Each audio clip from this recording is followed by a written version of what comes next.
Hello, my friends. How's it going? On today's episode, we're going to talk about how to set goals for 2015.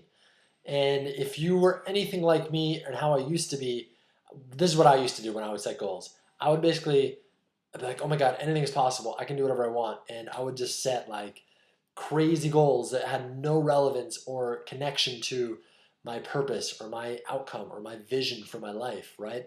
And I'm not saying don't set crazy goals. I'm all for that, right? But for me, I was not achieving my goals. And why was that? I was wondering, like, why am I not achieving my goals?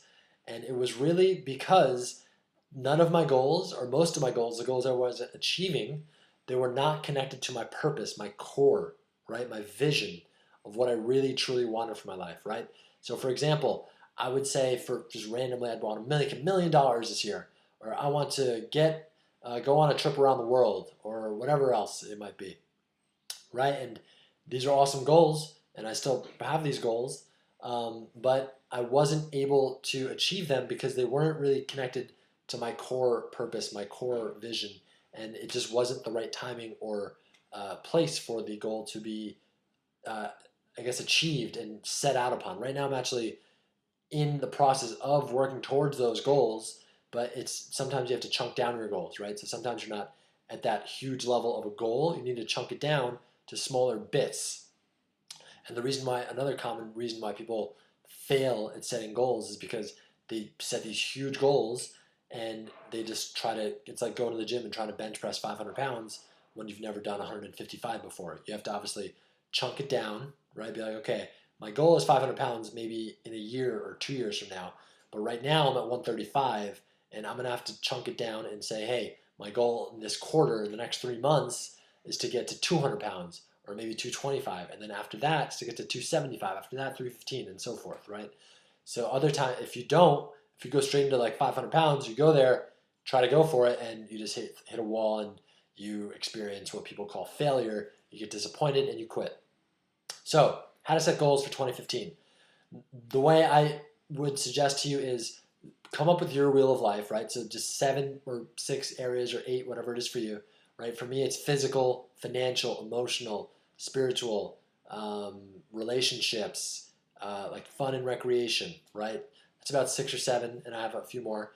And basically, and obviously your work and your career in there as well, your mission, whatever you want to call it. And so for each area, I'd say come up with maybe 1 or 2. They don't have to be huge goals, right? And just make sure once you set the goal or your outcome, if you want to call it that, come up with a timeline, right? When you'll achieve it by. And also, you want to basically have a purpose, right? Why do you want to achieve this goal? How does this goal fit into your overall vision, into your overall purpose for your life, right?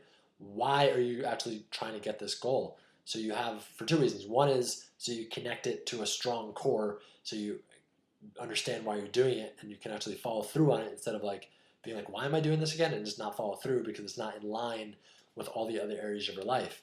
And 2, because you need to have emotional fuel. You need to have that energy to drive through when you get to those moments and those days and those times when you just don't want to do anything and you got to go through it. You got to be like an athlete. You got to do the sprints. You got to do the workout when you don't want to do. You got to wake up at 5 in the morning when you don't want to do that, right? You need that fuel, that emotional fuel. You need that connection to your higher purpose, that higher vision to carry you through to achieve that awesome goal that you will achieve if you do these things. So, in closing, aside from those things I just mentioned, lastly, a cool technique that I like to use is basically reverse visualization, or basically visualization and gratitude looking back in the past, right? So lots of times I say what I'm grateful for right now in the moment in the past. Like, I'm so grateful I'm a healthy and fit human being. I'm so grateful I went to college. I'm so grateful that I have an awesome family, right? Those are things that you have already. You've already achieved them. That's awesome. Great practice.